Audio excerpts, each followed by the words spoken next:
ഇതളടരാതെ the symphony of love ഭാഗം 7. പപ്പ normal സ്റ്റേജിലേക്ക് എത്തി. പപ്പയ്ക്കിപ്പോഴും പിണക്കം മാറിയിട്ടില്ല. ഒന്നും സംസാരിക്കുന്നില്ല എന്ന് മാത്രമല്ല, താൻ ആ വീട്ടിലുണ്ടെന്ന ഒരു പരിഗണന പോലും തരുന്നില്ല. അമ്മച്ചിയോട് പതിവ് പോലെ സംസാരിക്കുന്നുണ്ട്.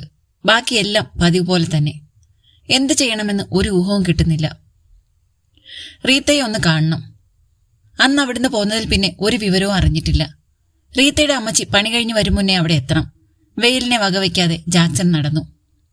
വീട്ടിൽ റീത്ത മാത്രമേ ഉണ്ടായിരുന്നുള്ളൂ. ജാക്സ, എന്റെ കല്യാണം ഉറപ്പിച്ചു. നീ എന്താ പറഞ്ഞേ? അതെ, ഉറപ്പിച്ചു. ഞാൻ അമ്മച്ചിയുടെ കാല് പിടിച്ചതാ. സമ്മതിച്ചില്ല. അമ്മച്ചി മരിച്ചു കളയെന്ന് പറഞ്ഞ് നടക്കുക. എന്താ ചെയ്യണ്ടേന്ന് ഒരു പിടിയും കിട്ടുന്നില്ല.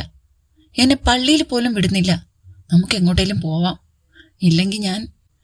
നീ കരയാതെ. എന്തേലും പോംവഴിയുണ്ടോന്ന് നോക്കാം. അവിടെയാണേല് അപ്പച്ചൻ എന്നോട് മിണ്ടുക പോലും ചെയ്യുന്നില്ല. എല്ലാം കൂടെ ഓർക്കുമ്പോ ഒറ്റയടിക്ക് അങ്ങോട്ട് അവസാനിപ്പിച്ചാലോ എന്നാ. അതാണോ പോംവഴി? അത് ഏറ്റവും അവസാനം ചിന്തിക്കേണ്ട കാര്യമല്ലേ? നമുക്കിവിടുന്ന് പോവാം എങ്ങോട്ടെങ്കിലും. എങ്ങോട്ട് പോകാനാണ്? അങ്ങനെ പോയാ നിന്റെ അമ്മച്ചി വല്ല കടുങ്ങുകയും ചെയ്താലോ? മുന്നും പിന്നെ നോട്ടമില്ലാത്ത ആളല്ലേ. വഴിയിലൂടെ മിശിഹ തങ്ങളെ നോക്കിക്കൊണ്ടു പോകുന്നത് റീത്ത കണ്ടു. ജാക്സൺ ഇപ്പൊ പൊക്കോ. രാത്രി തളികപ്പാറയിൽ വരാം. ഇനി എന്ത് ചെയ്യണം? റീത്തയെ നഷ്ടപ്പെട്ടാൽ പിന്നെ ഈ ജീവിതം എന്തിന്? ശൂന്യമായ ഈ ഭൂമിയിൽ ഏകാഗിയായി ജീവിച്ചു തീർക്കാനോ? ഓർക്കാൻ പോലും പറ്റുന്നില്ല. നിരാശയും നഷ്ടബോധവും വീട്ടിലെ പ്രശ്നങ്ങളും എല്ലാം കൂടി ജാക്സനെ ഉന്മാദത്തിന്റെ പരകോടിയിലെത്തിക്കുകയാണ്. ഏത് വഴിയിലൂടെയൊക്കെയാണ് നടക്കുന്നതെന്ന് ഒരു പിടിയുമില്ല. കാലുകൾ ചലിച്ചുകൊണ്ടിരിക്കുന്നത് മാത്രം അറിയാം. വിശപ്പും ദാഹവും കെട്ടു. മുഖം കൂമ്പാള പോലെ വിളറി വെളുത്തു. കണ്ണുകളുടെ ചൈതന്യമറ്റു. തലയ്ക്കുള്ളിൽ ഒരു ചൂളം വിളി മാത്രം. വൈകുന്നേരമായപ്പോൾ വീട്ടിലെത്തി. അവിടെ ആരുമുണ്ടായിരുന്നില്ല. അല്ലെങ്കിലും തന്റെ ജീവിതത്തിൽ ഇനി ആരും ഉണ്ടാകില്ലല്ലോ. എല്ലാറ്റിനും പരിഹാരം കാണാനുള്ള അവസാനത്തെ രാത്രിയാണിത്. നാളെ നേരം പുലർന്നാൽ പിന്നെ എല്ലാം പാടെ തകിടം മറിയും. അടുക്കളയിൽ കയറി നോക്കി. ഇല്ല, ഒന്നുമില്ല. തനിക്ക് വേണ്ടി ഇവിടെ ഒന്നും കരുതിയിട്ടില്ല. താൻ പരിത്യക്തനായിരിക്കുന്നു. താൻ ഇനി വീടിനും അധികപ്പറ്റാണ്. റീത്തയെങ്കിലും നന്നായി ജീവിച്ചോട്ടെ. താൻ കാരണം അവൾക്ക് കിട്ടാവുന്ന നല്ല ജീവിതം തകരരുത്. പൈപ്പിൽ നിന്നും കുറച്ച് വെള്ളം എടുത്ത് കുടിച്ച് മുറിയിൽ വന്നു കിടന്നു. ഭിത്തിയിലെ തിരുഹൃദയ രൂപത്തിലേക്ക് നോക്കി. കരുണ വഴിയുന്ന കണ്ണുകൾ. ഹൃദയത്തിൽ നിന്നും രക്തത്തുള്ളികൾ ഇറ്റുന്നു. തന്റെ ഹൃദയവും ഇതുപോലെയാണിപ്പോൾ. എല്ലാവരാലും ചവിട്ടി അരയ്ക്കപ്പെട്ട് രക്തം ചിന്തി അത് മരണാസന്നമായിരിക്കുന്നു. ജഡമായ ഈ മനസ്സും പേരെയുള്ള ജീവിതം ഇനി എത്ര നാൾ ജീവിക്കും? ഇവിടം വിട്ടു പോയാലും ഓർമ്മകളെ കൊന്നുകളയാനാവില്ലല്ലോ. അത് തന്നെ കാർന്നു തിന്നുകൊണ്ടിരിക്കും. ഒരു കറുത്ത വലയം ആവരണം ചെയ്യുന്നത് അറിയുന്നുണ്ട്. ഇരുൾ, കനത്ത ഇരുൾ. ഉറക്കമുണരുമ്പോൾ നേരം ഇരുട്ടിയിരുന്നു. എണീറ്റ് അടുക്കളയിലേക്ക് കടന്നു. അവിടെ ഒരു ടിന്നിൽ 1-2 കഷ്ണം കേക്കുണ്ടായിരുന്നത് ഒരു പേപ്പറിൽ പൊതിഞ്ഞെടുത്തു. വാതിലടച്ച് പുറത്തിറങ്ങി. കൃഷി സാധനങ്ങൾ സൂക്ഷിക്കുന്ന ചായ്പിൽ കയറി. തേടിയത് അവിടെ ഒരു മൂലയിൽ കണ്ടു. അതെടുത്ത് ഭദ്രമായി കേക്കിനൊപ്പം പൊതിഞ്ഞു. തിരിഞ്ഞു നോക്കാതെ ആ ഇരുട്ടിലൂടെ നടന്നു. കാലുകൾക്ക് കൊടുങ്കാറ്റിന്റെ വേഗതയായിരുന്നു. എത്രയും വേഗം തളികപ്പാറയിലെത്തണം. പാറയിൽ ആകാശത്തേക്ക് നോക്കി മലർന്നു കിടന്നു. നക്ഷത്രങ്ങളെല്ലാം കറുത്തു പോയിരിക്കുന്നു. ചന്ദ്രൻ ഇരുട്ട് പ്രസരിപ്പിക്കുന്നു. ഇരുട്ട്, ഇരുട്ട് മാത്രം. പൊതി അരികിലുണ്ടോ എന്ന് ഇടയ്ക്കിടെ തപ്പി നോക്കി ബോധ്യപ്പെട്ടു. റീത്ത വരുമെന്ന് പറഞ്ഞിട്ട് കാണുന്നില്ല. രാവിലെപ്പോഴോ കറുത്ത വസ്ത്രങ്ങളണിഞ്ഞ ഒരു മാലാഖ അരികിലേക്ക് പറന്നിറങ്ങി.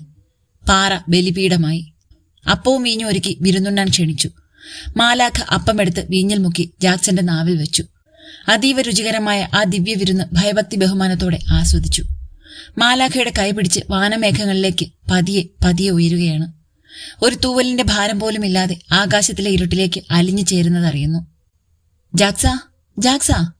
ആരാണ് തന്നെ പിന്നിൽ നിന്നും വിളിക്കുന്നത്? ഓ, റീത്തയാണ്. ഇവൾ എന്തിനാണ് ഇങ്ങനെ വിളിച്ചു പോകുന്നത്? അവൾ തന്റെ ആരാണ്? ജാക്സ, അവിടെ നിക്ക്, ഞാനും വരുന്നു. ഇവൾ വിടുന്ന ലക്ഷണമില്ലല്ലോ. ഇരുട്ടിലെങ്കിൽ ഇരുട്ടില് സമാധാനമായിട്ട് ജീവിക്കണമെന്ന് കരുതിയതാണ്. ഇതാ ഇവിടെയും പിന്നാലെ കൂടിയിരിക്കുന്നു. ജാക്സൺ തിരിഞ്ഞു നോക്കാതെ മാലാഖയുടെ കൈയും പിടിച്ച് അതിവേഗം ഉയരങ്ങളിലേക്ക് പോയിക്കൊണ്ടിരുന്നു. പിന്നാലെ റീത്തയും. റീത്ത രാത്രി തളികപ്പാറയിലെത്തുമ്പോൾ അബോധാവസ്ഥയിൽ കിടക്കുകയായിരുന്നു ജാക്സൺ. ഒരു നിമിഷം അവൾ സ്തംഭിച്ചിരുന്നു. നിലവിളിക്കാൻ വയ്യ. ജാക്സന്റെ കൂടെ ഒന്നിച്ചു ജീവിക്കാൻ ഇറങ്ങി പുറപ്പെടുകയായിരുന്നു. ജാക്സൺ ഇങ്ങനെ ചെയ്യുമെന്ന് വിചാരിച്ചതേയില്ല. ഇനി തനിക്ക് തിരിച്ചു പോകാൻ വയ്യ. മരണത്തിലെങ്കിലും ഒന്നിക്കാം. ജീവൻ പറന്നുപോയ ആ ശരീരത്തിന് സമീപത്തുണ്ടായിരുന്ന കീടനാശിനിയിൽ മുക്കി പദം വരുത്തിയ കേക്ക് കഷ്ണം റീത്ത മെല്ലെ നുണഞ്ഞിറക്കി. അതിന്റെ രുചി അവളുടെ നാവിൽ കൽക്കണ്ടം പോലെ മധുരിച്ചു. പോസ്റ്റ്മോർട്ടം കഴിഞ്ഞു. റീത്തയുടെ ബോഡി വീട്ടുകാർ കൊണ്ടുപോയി. ജോസഫ് സാർ തീർത്ത് പറഞ്ഞു, അവനെ ഈ വീട്ടിലേക്ക് കൊണ്ടുവരരുത്. ഞങ്ങൾക്ക് കാണുകയും വേണ്ട. നിങ്ങൾ എന്നാ കാണാനാ ഇവിടെ നിൽക്കുന്നത്? സഹതപിക്കാനായിട്ട് ആരും ഇവിടെ നിൽക്കണ്ട. മുറ്റത്തും വരാന്തയിലുമായി നിൽക്കുന്നവരോട് സാർ പറഞ്ഞു. അവിടെ നിന്നവർ ഓരോരുത്തരായി ഇറങ്ങിപ്പോയി. എല്ലാവരും പോയി എന്നുറപ്പായപ്പോൾ സാർ ടീച്ചറിന്റെ അടുത്തേക്ക് ചെന്നു. എടീ, എനിക്കിച്ചിരി വെള്ളം തന്നേ. ടീച്ചർ പൊട്ടിക്കരഞ്ഞുകൊണ്ട് എണീറ്റു. നീ എന്നാത്തിനാ കരയുന്നേ? അവൻ അവന്റെ കാര്യം മാത്രമേ ഓർമ്മയുണ്ടായിരുന്നുള്ളൂ. നമ്മളൊന്നും മിണ്ടാതിരുന്നപ്പോ അവൻ എത്ര വിഷമിച്ചു. അപ്പോ അവൻ ഇമാതിരി പണി കാണിക്കുമ്പോ നമ്മൾ എത്ര വിഷമിക്കുമെന്നോ അത് താങ്ങാൻ പറ്റുമെന്നോ അവൻ ഓർത്തോ? അവന്റെ ജീവനില്ലാത്ത ശരീരം എനിക്ക് കാണണ്ട. അവൻ ഓടിക്കളിച്ച് നടന്ന ഈ മുറ്റത്ത് അവന്റെ ശരീരം പെട്ടിയില്. വേണ്ട, എനിക്കത് സങ്കല്പിക്കാൻ പോലും പറ്റുന്നില്ല. അവൻ എവിടെയോ ആ പെണ്ണിനെയും കൊണ്ട് നാട് വിട്ടുപോയി. അങ്ങനെയാ ഞാൻ വിചാരിക്കുന്നേ. എന്നേലും അവനും അവളും നമ്മുടെ കൊച്ചുമക്കളെയും കൊണ്ട് ഇവിടെ വരും. അങ്ങനെ ഓർത്തോണ്ട് ജീവിച്ച് മരിക്കാലോ. നീ കരയാതെ ഇച്ചിരി വെള്ളം എടുത്തോണ്ട് വന്നേ. പെങ്ങന്മാരും അളിയന്മാരും നാട്ടുകാരും കൂടി ജാക്സന്റെ അടക്കം നടത്തി. റീത്തയുടെ ഇടവക പള്ളിയിലാണ് റീത്തയെ അടക്കിയത്. എടീ മേരിക്കുട്ടി, നമ്മൾ ചോര നീരാക്കി പണിയെടുത്ത് മക്കളെ വളർത്തും. എന്നാത്തിനാ? വകതിരിവായി കഴിയുമ്പോ അവർ നമ്മുടെ നെഞ്ചത്ത് തൊഴിച്ചേച്ചും ഒരു പോക്ക് പോകും. അത്രേ ഉള്ളടീ. ഓറോത കരഞ്ഞില്ല. മേരിക്കുട്ടി എന്ത് പറയാനാണ്? നാട്ടുകാർ പക്ഷെ പറഞ്ഞു, കഥകൾ ഉണ്ടാക്കി. ഹോ, എന്നാലും ആ പെണ്ണ് കൊള്ളാം. അവനെ വിഷം തീറ്റിച്ച് അവളും ചത്തു. പാവം ചെറുക്കൻ. എന്നാലും ആ സാർ എന്തൊരു ദുഷ്ടനാ. എന്നാ ഒക്കെ പറഞ്ഞാലും സ്വന്തം മകനല്ലേ. അവന്റെ ശവം പോലും കാണണ്ടെന്നല്ലേ പറഞ്ഞത്. ആ പെങ്കൊച്ചിനെ കെട്ടിച്ചു കൊടുത്തായിരുന്നേ പിള്ളേരുടെ ജീവൻ പോകുമായിരുന്നോ? സമൂഹം ഇങ്ങനെയാണ്, തരത്തിന് അഭിപ്രായം മാറ്റി പറഞ്ഞുകൊണ്ടിരിക്കും. ഇനി അവരെ തമ്മിൽ കെട്ടിച്ചു കൊടുത്തിരുന്നെങ്കിലോ?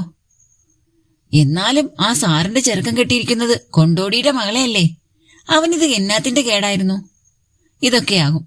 സമൂഹത്തിന്റെ കണ്ണിലൂടെയുള്ള വിലയിരുത്തലല്ല ജീവിതമെന്ന് ചിന്തിക്കാൻ വൈകിക്കൂടാ. പല ദുരന്തങ്ങളും ഒഴിവായി കിട്ടും. കുഴിമറ്റത്തിൽ അവറാപ്പിയുടെയും വരിക്കപ്ലാക്കൽ പാപ്പച്ചിയുടെയും സംസാരങ്ങൾ കേട്ട് മാണിക്കൊച്ചിന്റെ ചായക്കടയിൽ പത്രം വായിച്ചു കൊണ്ടിരുന്ന മലയാളം മുൻഷി പീലിസാറിന്റെ ചുണ്ടിന്റെ കോണിൽ ഒരു പരിഹാസ ചിരി വിരിഞ്ഞു.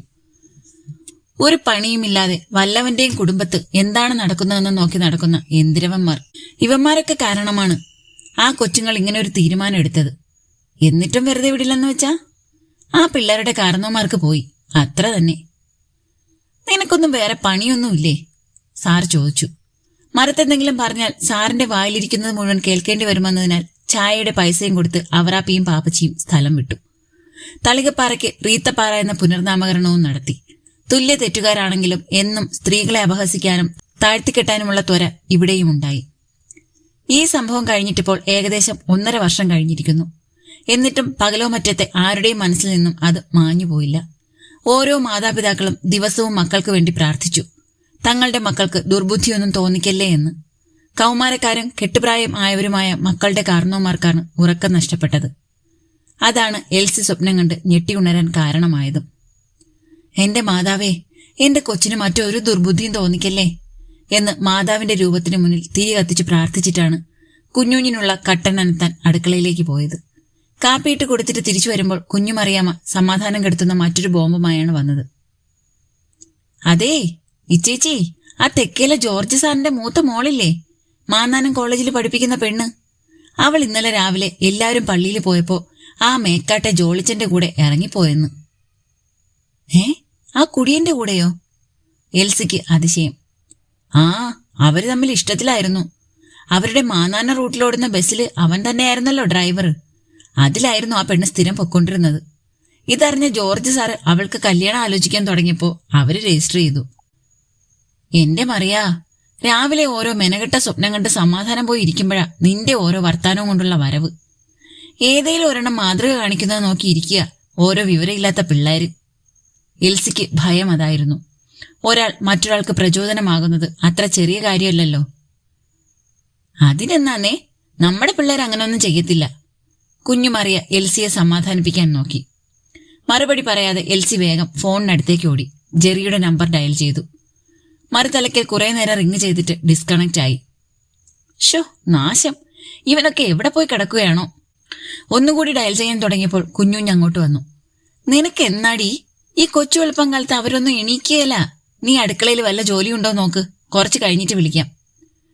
ഏതായാലും കുഞ്ഞുഞ്ഞിന്റെ സമാധാനം കൂടി പോകണ്ടല്ലോ എന്ന് വിചാരിച്ച് എൽസി ജോർജ് സാറിന്റെ മകളുടെ കാര്യം പറഞ്ഞില്ല. അല്ലെങ്കിലും രാവിലെ കേൾക്കാൻ പറ്റിയ വാർത്തയൊന്നുമല്ലല്ലോ ഇത്. അപ്പോഴേക്കും ജോസ്മോൻ അങ്ങോട്ട് വന്നു. അപ്പച്ചാ, ഞങ്ങളിന്ന് മൂന്നാറിന് പോവുക. നിങ്ങൾ തന്നെയാണോ പോകുന്നത്, അതോ ടൂറിസ്റ്റുകളുടെ കൂടെയോ? അല്ല, കാറിനാണ്. സിൽവിയുടെ ഒരു കൂട്ടുകാരിയും ഉണ്ട്. അവരുടെ കല്യാണം കഴിഞ്ഞ ആഴ്ചയായിരുന്നു. അപ്പോ അവര് പറഞ്ഞു ഒന്നിച്ചു പോകാമെന്ന്. ഇവിടുത്തെ വണ്ടിക്കാണോ? അല്ല, അവര് കൊണ്ടുവരും. സൂക്ഷിച്ചും കണ്ടൊക്കെ പൊക്കോണം. ശരി അപ്പച്ചാ. ജോസ്മോൻ മുറിയിലേക്ക് പോയി. കുഞ്ഞുഞ്ഞ് വാരാന്തയിലേക്കും. മുറ്റത്ത് ചാക്കോച്ചി അടയ്ക്കാൻ നിരത്തുന്നുണ്ടായിരുന്നു. ചാക്കോച്ചിക്ക് വേണ്ടുന്ന നിർദ്ദേശങ്ങൾ കൊടുത്തിട്ട് ടീപ്പോയിൽ കിടന്ന പത്രമെടുത്ത് നിവർത്തി കസേരയിലേക്കിരുന്നു. വാതിലിൽ മുട്ടുകേട്ടാണ് ജെറി ഉണർന്നത്. വാച്ചിൽ നോക്കുമ്പോൾ സമയം 7:30. വാതിൽ തുറന്നു. റിസപ്ഷനിസ്റ്റ് പയ്യൻ വാതിൽക്കൽ നിൽക്കുന്നു. സാർ, ഒരു കോളുണ്ട്. ഇന്റർകോം വർക്ക് ചെയ്യുന്നില്ലേ? ഓ, അത് മറന്നു. അത്യാവശ്യ കോളുകളൊന്നും വരാനില്ലാത്തതുകൊണ്ട് ഇന്നലെ കിടക്കുമ്പോൾ റിസീവർ മാറ്റിവെച്ചിരുന്നു. അമ്മ വിളിക്കുന്നുണ്ട്. ശരി, നീ പൊയ്ക്കോ, ഞാൻ തിരിച്ചു വിളിച്ചോളാം. ഇനി റെഡിയായി താഴേക്ക് പോകുമ്പോൾ വിളിക്കാം. അമ്മച്ചിക്ക് ഇടയ്ക്കിങ്ങനെ വിളിയുള്ളതാണ്. ബാത്ടവലുമായി ബാത്റൂമിലേക്ക് കയറാനൊരുങ്ങുമ്പോൾ ഇന്റർകോം ശബ്ദിച്ചു. അറ്റൻഡ് ചെയ്യുമ്പോൾ അമ്മച്ചിയാണ്. ഇല്ല അമ്മച്ചി, പോകാൻ ഒരുങ്ങുന്നേയുള്ളൂ. ആ, ശരി ശരി. അവിടെ മറ്റൊന്നുമില്ലല്ലോ? ഓ, മൂന്നാറിനോ? ഓക്കെ, ശരി അമ്മച്ചി. അപ്പച്ചന് സുഖമല്ലേ? ആ, ഓ ശരി ശരി. വൈകുന്നേരം തിരിച്ചു വരുമ്പോൾ വഴിയിൽ നിധിയെ കണ്ടു. നമുക്കൊരു കോഫി കഴിച്ചാലോ? കുറച്ച് സംസാരിക്കാനുണ്ട്. നിധിയാണ് ആവശ്യപ്പെട്ടത്. ശരി, കയറൂ. വഴിയിൽ നിന്നും സംസാരിക്കുന്നത് ശരിയല്ലല്ലോ, അതാണ് കേട്ടോ. നിധി എക്സ്ക്യൂസ് പറഞ്ഞു. അതിനെന്താടോ, ഞാനൊന്നും പറഞ്ഞില്ലല്ലോ. അല്ലെങ്കിലും നമുക്കിടയിൽ എന്തിനാ ഇമാതിരി ഉപചാരങ്ങള്? ഒന്നും മൂളിയതല്ലാതെ നിധി ഒന്നും പറഞ്ഞില്ല. കോഫി പറഞ്ഞിട്ട് ടേബിളിന് ഇരുവശവും ഇരുന്നു. പറയ്, എങ്ങനെയുണ്ടായിരുന്നു ചേട്ടന്റെ കല്യാണം? നിധി തുടക്കമിട്ടു. നന്നായി കഴിഞ്ഞു. പിന്നെ ഒരു പ്രശ്നമുണ്ടായത് മരിയയാണ്. ഇന്നലെ നീ വിളിച്ചത് അവൾക്ക് ഇഷ്ടപ്പെട്ടില്ല. ട്രെയിനില് ഭയങ്കര കരച്ചിലും ബഹളമായിരുന്നു. ഒരു വിധത്തിലാണ് സമാധാനിപ്പിച്ചത്. ഓ, എങ്കിൽ കോള് കട്ട് ചെയ്തുകൂടായിരുന്നോ? എന്തിന്? ഞങ്ങൾ തമ്മിൽ ഒരു പൊരുത്തവും ഇല്ല. പൊരുത്തപ്പെട്ടു പോവുകയില്ല. അവള് മറ്റൊരാളെ കണ്ടെത്തട്ടെ. ഞാനാണോ അതിന് കാരണം? ഏയ്, അല്ലേ അല്ല. ഈ ആലോചന വന്നപ്പോ മുതല് എനിക്ക് താല്പര്യമേ ഇല്ലായിരുന്നു. അത് ഞാൻ എന്റെ ആ ബോധമില്ലാത്ത കസിൻ ഷെറിനോട് പറഞ്ഞതുമാണ്. ഇനിയിപ്പോ അവള് തന്നെ പരിഹാരം കാണട്ടെ. മരിയയുടെ വീട്ടിലെ സമ്പത്തും മറ്റുമാണ് അപ്പച്ചനും അമ്മച്ചിക്കും നോട്ടം. മനസ്സിനിണങ്ങുന്ന, പരസ്പരം മനസ്സിലാക്കുന്നവര് തമ്മിൽ വേണ്ടേ വിവാഹം? ഒരു ജന്മം മുഴുവൻ ഇരു ധ്രുവങ്ങളിൽ ജീവിക്കാൻ എനിക്ക് പറ്റില്ല. അത് ഞാൻ പണ്ടേ തീരുമാനിച്ചതാണ്. എന്റെ മനസ്സും ചിന്തകളുമായി യോജിച്ചു പോകുന്ന സൗഹൃദപരമായ ഒരു ബന്ധം, അതാണ് ഞാൻ ആഗ്രഹിക്കുന്നത്. ഇപ്പോഴേ ഇതൊന്നും വീട്ടിൽ പറഞ്ഞ് പ്രശ്നം ഉണ്ടാക്കണ്ടെന്ന് കരുതിയാണ് ഒഴിഞ്ഞു മാറുന്നത്. മരിയയ്ക്ക് മനസ്സിലായെങ്കിൽ അവള് പിന്മാറിക്കൊള്ളും. നീ പറയുന്നത് ശരിയാണ്. ഞാനൊരു വിവാഹമേ വേണ്ടെന്ന നിലപാടിലാണ്. ഇനി അഥവാ അങ്ങനെ എന്റെ താല്പര്യങ്ങൾക്കനുസരിച്ചുള്ള ഒരാളെ കണ്ടെത്തിയാൽ പോലും ഒരു വിവാഹം ഉണ്ടാകില്ല. ഒരു ലിവിങ് ടുഗദർ. അതിത്തിരി കടന്ന കൈയല്ലേ. കുട്ടികളൊക്കെ ആയി കഴിയുമ്പോ അയാൾ ഇട്ടിട്ട് പോയാലോ? ജെറി പ്രായോഗികമായി ചിന്തിച്ചു. പൊയ്ക്കോട്ടെ, ഞാൻ വളർത്തും. അതിനുള്ള ധൈര്യമൊക്കെ എനിക്കുണ്ട്. അച്ഛന്റെയും അമ്മയുടെയും നരകജീവിതം കണ്ട് മടുത്തിട്ടാണ് ഞാൻ ഈ തീരുമാനത്തിലെത്തിയത്. പരസ്പരമുള്ള ഒരു മാനസിക ചേർച്ച നഷ്ടപ്പെട്ട പിന്നെന്തിനാണ് ഏറ്റുകെട്ടി ജീവിക്കുന്നത്? അങ്ങനെയെങ്കില് ഈ ലോകത്ത് കുടുംബങ്ങളെ ഉണ്ടാവില്ല. കുടുംബം എന്ന കൺസെപ്റ്റിൽ ജീവിക്കുന്നവര് ജീവിച്ചോട്ടെ. ഞാൻ എന്റെ കാര്യമാണ് പറഞ്ഞത്. വിശ്വസ്തനായ ഒരു വ്യക്തിയാണെങ്കിൽ വിവാഹം കഴിക്കാതെ ഒന്നിച്ച് ജീവിച്ചാലും വിശ്വസ്തനായിരിക്കും. വിവാഹം കഴിഞ്ഞ സമൂഹത്തിനും നമ്മുടെ വീട്ടുകാർക്കും അതിൽ പൂർണ്ണ ബാധ്യത ഉണ്ട് എന്നത് നേരെ തന്നെ. പക്ഷെ അതുകൊണ്ട് എന്ത് കാര്യം? ഭാര്യയും ഭർത്താവും തമ്മിലുള്ള സിംഫണി പോയാൽ ആർക്കാണത് ശരിയാക്കി കൊണ്ടുവരാൻ കഴിയുക? വിവാഹം കഴിക്കാതെ പരസ്പര ധാരണയോടെ ജീവിക്കുമ്പോൾ രണ്ടുപേർക്കും കൂടുതൽ ഉത്തരവാദിത്വവും കെയറിങ്ങും ഉണ്ടാവുന്നതാണ് എന്റെ വിശ്വാസം. എല്ലാം ശരിയാണ്. എങ്കിലും നമ്മുടെ സമൂഹം അതൊരിക്കലും പ്രോത്സാഹിപ്പിക്കുന്നില്ല. വിശ്വസ്തത അത് കൂടെ ജീവിക്കുമ്പോഴല്ലേ അറിയാൻ കഴിയൂ. അങ്ങനെ വഴിയെ പോകുന്ന ഏതെങ്കിലും ഒരുത്തന്റെ കൂടെയുള്ള ജീവിതമല്ല ഞാൻ ഉദ്ദേശിക്കുന്നത്. 2-3 വർഷമെങ്കിലും എടുത്ത് പരിചയപ്പെട്ടതിന് ശേഷം മാത്രമുള്ള കാര്യമാണ്. എനിക്ക് പൂർണ്ണമായി ബോധ്യപ്പെട്ടാൽ മാത്രം. എന്നിലുള്ള സ്നേഹവും വിശ്വാസവും നഷ്ടപ്പെട്ടിട്ട് വിവാഹം കഴിച്ച് കുട്ടികളായല്ലോ എന്നൊക്കെ ചിന്തിച്ച് കൂടെ ജീവിക്കുന്നതിൽ എന്താണ് അർത്ഥം? അങ്ങനെ ഉണ്ടാവുകയാണെങ്കിൽ അയാളെ ഞാൻ സ്വതന്ത്രനാക്കും. പറയാൻ വളരെ എളുപ്പാടോ, പ്രായോഗികമാക്കാനാണ് പാട്. ഞാൻ പറഞ്ഞു എന്ന് മാത്രം. നടക്കോ ഇല്ലയോ എന്നത് പിന്നത്തെ കാര്യം. കാപ്പി ഗ്ലാസ് കയ്യിലിട്ട് തിരിച്ചുകൊണ്ട് നിധി പറഞ്ഞു. പറയാൻ വന്ന കാര്യം വിട്ട് മറ്റു വിഷയത്തിലേക്കായല്ലോ. ഇന്നിനി നേരം വൈകി. ഹോസ്റ്റലിൽ താമസിച്ച് ചെന്നാൽ കാരണം ബോധിപ്പിക്കേണ്ടി വരും. നമുക്ക് പോകാം. നിധി എഴുന്നേറ്റു. നിധിയെ ഹോസ്റ്റലിൽ കൊണ്ടുവിട്ട് ഭക്ഷണവും കഴിച്ച് കുറച്ച് ഓഫീസ് ജോലികൾ ബാക്കിയുണ്ടായിരുന്നത് ചെയ്ത് ഉറങ്ങാൻ കിടക്കുമ്പോൾ നിധി പറഞ്ഞ കാര്യങ്ങളെക്കുറിച്ചായിരുന്നു ചിന്ത. എത്ര നല്ല കാഴ്ചപ്പാടുകൾ! സ്വന്തം വ്യക്തിത്വം എവിടെയും അടിയറവ് പറയാതെ ഇത്രയും പക്വമായും പാകതയോടെയും സംസാരിക്കാൻ ഈ പ്രായത്തിലുള്ള ഏത് പെണ്ണിനാണ് കഴിയുക? സൗഹൃദത്തിനപ്പുറത്തേക്ക് നിധിയോടൊരിഷ്ടം തോന്നാൻ തുടങ്ങിയിരിക്കുന്നു. ആത്മാവിലേക്ക് ഇറന്നു വീഴുന്ന ഹിമബാഷ്പം പോലെ, മാലാഖമാരുടെ സ്വർഗീയ കിന്നരത്തിൽ നിന്നുതിരുന്ന സ്വർഗീയ സംഗീതം പോലെയാണ് നിധി തന്നിലേക്ക് പെയ്തിറങ്ങുന്നത്. ഇനി ഇവളെ തന്റെ ജീവിതത്തിൽ നിന്നും അടർത്തി മാറ്റാൻ വയ്യ. മതത്തിനും ജാതിക്കും മേലെ സ്ത്രീ പുരുഷന്മാർ തമ്മിലുള്ള മനസ്സിന്റെ ഒന്നുചേരലാണ് പ്രധാനമെന്ന് ഇപ്പോൾ തിരിച്ചറിയുന്നു. ഇവളിലാണ് തന്റെ പൂർണ്ണത. അന്ന് ഓഫീസിലേക്ക് പോകുമ്പോൾ മരിയയെ കണ്ടു. അവൾ കണ്ടെങ്കിലും കണ്ടതായി ഭാവിച്ചില്ല. എങ്കിലും താൻ അങ്ങനെ ചെയ്യുന്നത് ശരിയല്ലല്ലോ. ഹായ് മരിയ, വാ, ഞാൻ ഓഫീസിൽ വിടാം. വേണ്ട, ജെറി പൊയ്ക്കോ, ഞാൻ ബസ്സിന് പൊക്കോളാം. വാ, വന്ന് കയറാനല്ലേ പറഞ്ഞത്? വീണ്ടും നിർബന്ധിച്ചപ്പോൾ അവൾ മടിച്ചാണെങ്കിലും കയറി. ഓഫീസിന്റെ മുന്നിൽ ഇറങ്ങുവോളം അവൾ മൗനമായിരുന്നു. ഇറങ്ങിയ പാടെ പോകാനൊരുങ്ങിയപ്പോൾ വിളിച്ചു. മരിയ, എനിക്ക് സംസാരിക്കാനുണ്ട്. എന്നാണ് ഫ്രീ ആയി ഒന്ന് കാണാൻ പറ്റുക? എന്ത് സംസാരിക്കാനാണ്? എനിക്കൊന്നും സംസാരിക്കാനില്ല. അവൾ തിരിഞ്ഞു നോക്കാതെ പോകുന്നത് നോക്കി നിന്നു. ദിവസങ്ങൾ അതിന്റെ പ്രയാണം തുടർന്നുകൊണ്ടേയിരുന്നു. ജെറിയും മരിയയും തമ്മിൽ ഒരിക്കൽ കൂടി കണ്ടുമുട്ടി. മരിയയ്ക്ക് നല്ല ആലോചനകൾ വല്ലതും വന്നാൽ അതിന് സമ്മതിക്കണം. എനിക്ക് നിന്നെ ഭാര്യയായി സങ്കല്പിക്കാൻ പോലും പറ്റില്ല. അത് അന്നേ തീർത്ത് പറയായിരുന്നില്ലേ ജെറി? ഇതിപ്പോ വീട്ടുകാർ ഇത്രയ്ക്ക് സീരിയസ് ആയി എടുക്കുമെന്ന് ആരറിഞ്ഞു? ഷെറിൻ വെറുതെ തമാശയ്ക്ക് പറഞ്ഞതാണെന്നല്ലേ ഞാൻ കരുതിയത്. അപ്പച്ചന് സുഖമില്ലാതെ വീട്ടിൽ ചെന്നപ്പോഴാണ് വീട്ടുകാർ തമ്മിൽ ധാരണയിലെത്തിയത് ഞാൻ അറിഞ്ഞത്. സോറി. ഇനി എന്ത് സോറി? അന്നു മുതൽ ജെറി എന്റെ മനസ്സിലുണ്ട്. അതിനു മുകളിൽ മറ്റാരെയും പ്രതിഷ്ഠിക്കാൻ എനിക്ക് വയ്യ. മറ്റൊന്നും ഞാൻ എന്റെ കണ്ണുകൊണ്ട് കണ്ടു വിശ്വസിക്കുന്നത് വരെ എന്റെ മനസ്സിൽ മറ്റൊരാളും ഉണ്ടാവില്ല. എല്ലാം മെല്ലെ മറക്കുമായിരിക്കും. കാലാണല്ലോ നല്ല വൈദ്യൻ. മരിയ എണീറ്റു പോകുന്നത് വെറുതെ നോക്കിയിരുന്നു. അന്ന് അപ്പച്ചൻ ആ സ്റ്റേജിലായിരുന്നത് കൊണ്ടാണ് മറുത്തൊന്നും പറയാതിരുന്നത്. പിന്നീട് ഇക്കാര്യം ഒന്ന് അവതരിപ്പിക്കാൻ സമയവും സാഹചര്യവും ഒത്തുവന്നില്ല. ആ, ഇനി വരുന്നത് പോലെ വരട്ടെ. വൈകിട്ട് നിധി വിളിച്ചു. ഞാൻ നാട്ടിലേക്ക് പോകുന്നു. ഗീതു മരിച്ചു. എങ്ങനെ ഇത്ര പെട്ടെന്ന്? ഞാൻ പറഞ്ഞിരുന്നില്ലേ അവളുടെ അസുഖത്തെപ്പറ്റി? വന്നിട്ട് വിശദമായിട്ട് പറയാം. ടിക്കറ്റ് കിട്ടിയോ? ബസ്സിന് കിട്ടി. ഞാൻ കൊണ്ടുവിടാം. എത്ര മണിക്ക് ഇറങ്ങണം? 8:30. ഓക്കെ. നിധിയെ കൊണ്ടുവിട്ടിട്ട് തിരികെ വരുമ്പോൾ മഴ ചാറുന്നുണ്ടായിരുന്നു. റൂമിലേക്ക് തിരിയുന്ന വഴിയിൽ ബൈക്ക് തെന്നി വീണത് മാത്രം ഓർമ്മയുണ്ട്. കണ്ണു തുറക്കുമ്പോൾ ആശുപത്രി കിടക്കയിലാണ്. കാൽപാദത്തിൽ ബാൻഡേജ്, ഇടത് കൈ ഹാങ്ങിങ് ബാഗിലും. ഹായ്, പേരെന്താ? അടുത്ത് നിന്ന ഡോക്ടർ ചോദിച്ചു. ജെറി. നാട്? കോട്ടയം. ജോലി എവിടെയാണ്? കോഗ്നിസന്റ്. എന്നിട്ട് അടുത്തുള്ള നഴ്സിനോടായി പറഞ്ഞു, കുഴപ്പമൊന്നുമില്ല, നാളെ ഒരു ദിവസം കൂടി ഒബ്സർവേഷനിൽ കിടക്കട്ടെ, മറ്റന്നാ ഡിസ്ചാർജ് ചെയ്യാം. ഇയാളുടെ കൂടെ ആരാ ഉള്ളത്? സുഹൃത്തുക്കളുണ്ട് ഡോക്ടർ. നഴ്സ് പറഞ്ഞപ്പോൾ ഡോക്ടർ അവരെ വിളിക്കാൻ പറഞ്ഞു. നഴ്സ് വാതിൽ തുറന്ന് തല പുറത്തേക്കിട്ടു.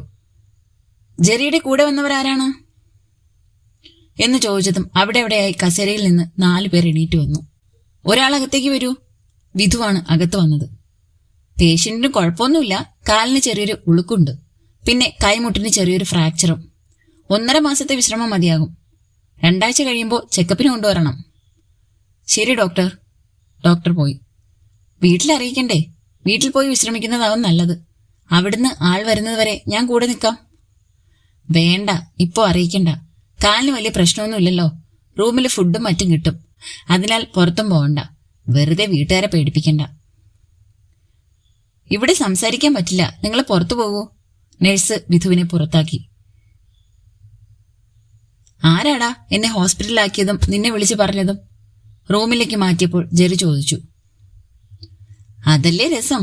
നമ്മുടെ ഓഫീസിലെ ജൂനിയർ കിരൺ ആ വഴി എന്തോ ആവശ്യത്തിന് പോയതാണ്. അപ്പോഴാണ് നിന്റെ ബൈക്ക് അവിടെ കിടക്കുന്നത് കണ്ടത്. നിന്നെ ബീറ്റ് പോലീസ് ആശുപത്രിയിൽ അപ്പോൾ തന്നെ എത്തിച്ചിരുന്നു. കിരണിന്റെ ബൈക്ക് ക്രേസ് നിനക്കറിയാവുന്നതല്ലേ. അതുകൊണ്ട് അവൻ ശ്രദ്ധിച്ചു. അപ്പോൾ തന്നെ എന്നെ വിളിച്ചു പറഞ്ഞു. ഞാൻ പോലീസ് സ്റ്റേഷനുമായി ബന്ധപ്പെട്ട് നിന്നെ അഡ്മിറ്റ് ചെയ്ത ഹോസ്പിറ്റൽ കണ്ടുപിടിച്ചു. That's all. ഒരു പ്രത്യേക താളത്തിൽ വിധു അത് പറഞ്ഞപ്പോൾ ജെറിക്ക് ചിരി വന്നു. അല്ല, മോൻ എവിടെ പോയതായിരുന്നു ആ മഴയത്ത്? നിധിയുടെ കസിൻ മരിച്ചു. അവൾക്ക് അന്ന് രാത്രി തന്നെ വീട്ടിലേക്ക് പോകേണ്ടി വന്നു. ഞാൻ ബസ് സ്റ്റാൻഡിൽ കൊണ്ടുവിട്ടിട്ട് വരുന്ന വഴിയായിരുന്നു. എടാ, ഇതൊക്കെ നല്ലതിനാണോ? ആ മരിയയുമായി നിന്റെ വിവാഹം പറഞ്ഞു വെച്ചിരിക്കുകയല്ലേ? അതെ, അത് ഞാനല്ലല്ലോ, എന്റെ വീട്ടുകാരല്ലേ. എനിക്ക് അന്നും ഇന്നും മരിയെ ഉൾക്കൊള്ളാൻ കഴിഞ്ഞിട്ടില്ല. അവളെ എന്റെ ഭാര്യയുടെ സ്ഥാനത്ത് സങ്കല്പിക്കാൻ പോലും പറ്റുന്നില്ല. അത് ഞാൻ അവളോട് പലവട്ടം പറഞ്ഞതാണ്. അവള് കൂട്ടാക്കുന്നില്ല. പിന്നെ ഞാനെന്ത് ചെയ്യാൻ? ജെറിയുടെ നിസ്സഹായതയോടെയുള്ള ഏറ്റുപറച്ചിൽ കേട്ടപ്പോൾ വിധുവിന് മറുപടിയില്ലായിരുന്നു. മരിയ തന്നെ പിന്മാറിയാലേ ഈ പ്രശ്നത്തിന് പരിഹാരമാവൂ. അപ്പോ വീട്ടുകാരെ മറ്റൊരു വിവാഹത്തിന് നിർബന്ധിക്കില്ലേ? അതായിരുന്നു വിധുവിന്റെ സംശയം. നോക്കാം, സമയമുണ്ടല്ലോ. അതിനു മുന്നേ എന്തെങ്കിലും പരിഹാരം കാണണം. നിധിയെ നിന്റെ വീട്ടുകാരെ അംഗീകരിക്കുവോ? ഒരു കാരണവശാലും അംഗീകരിക്കില്ല. അപ്പോ? എനിക്കറിയില്ല. എന്തേലും വഴി തെളിയുമെന്ന് എന്റെ മനസ്സ് പറയുന്നു. തുടരും. അടുത്ത പാർട്ടുമായിട്ട് അടുത്ത ദിവസം കാണാം കേട്ടോ.